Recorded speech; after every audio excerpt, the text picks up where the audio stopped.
Here I have Nokia XR21, and today I'm going to show you how to set this device up. So firstly you should select preferred language. Could be Polski, Polska, but I think I'll stay with English. Polish maybe other time. Then tap let's go. Then you can connect to mobile network by inserting SIM card, but if you don't have SIM card on, you can just skip this step for now or download new SIM. Then you can connect to the Wi-Fi, but if you don't have any open Wi-Fi network around, you can just set up device offline.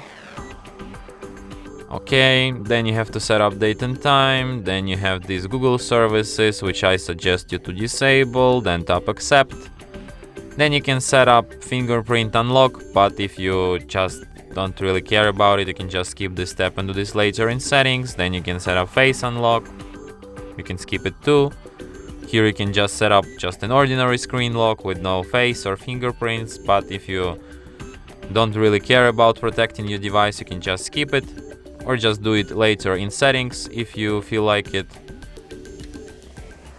Keep going to get your device fully set up or leave now and get remind. Okay, let's try to set it up completely.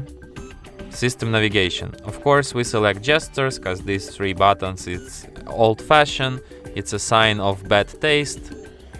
All cool teenagers use gesture navigation. Then you tap next.